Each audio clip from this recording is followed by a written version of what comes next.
Surat diamond એસોસિએશનના પૂર્વ પ્રમુખ દિનેશ નાવડિયા જેમનું નિવેદન સામે આવ્યું। આંતરરાષ્ટ્રીય બજારમાં હીરા જ્વેલરીની માંગ નહીં વધે તો સ્થિતિ વધારે વિકટ બનશે।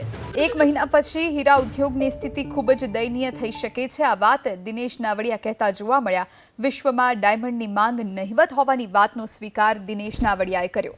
હીરા ઉદ્યોગમાં એસોસિએશન તરફથી વેકેશનની જાહેરાત નથી કરવામાં આવી, આ સ્પષ્ટતા પણ દિનેશ નાવડિયાએ કરી।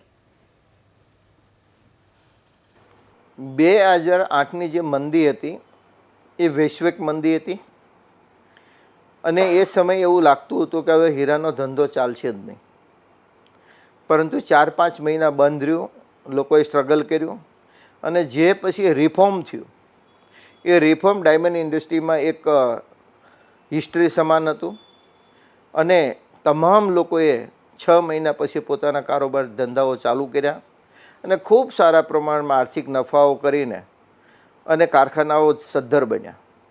પરંતુ આ વખતે છેલ્લા 3 વર્ષથી જે પ્રમાણે ધીરે ધીરે મંદીનો માહોલ ઇન્ડસ્ટ્રીને પ્રોબ્લેમ ક્રિએટ કરી રહ્યું છે, લોકોને આશા અને અપેક્ષા હતી કે 2008ની અંદર જે પરિસ્થિતિ ઊભી થઈ એવી પરિસ્થિતિ ફરી આ બેનિફિટ્સ આ ઇન્ડસ્ટ્રીને મળશે।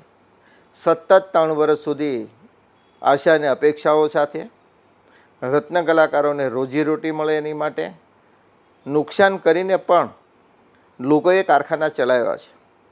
આમાં એકલા ફક્ત રત્ન કલાકારને આર્થિક રીતે નુકસાન વેઠવાનું નથી આવ્યું, એની સાથે સાથે સ્મોલ અને મીડિયમ સ્કેલના નાના કારખાનેદારો કે જે બીજા ઉપર આધારિત છે એમને પણ એટલો જ રત્ન કલાકાર જેવો આર્થિક સામનો અત્યારે પરિસ્થિતિ મુજબ કરવો પડે છે।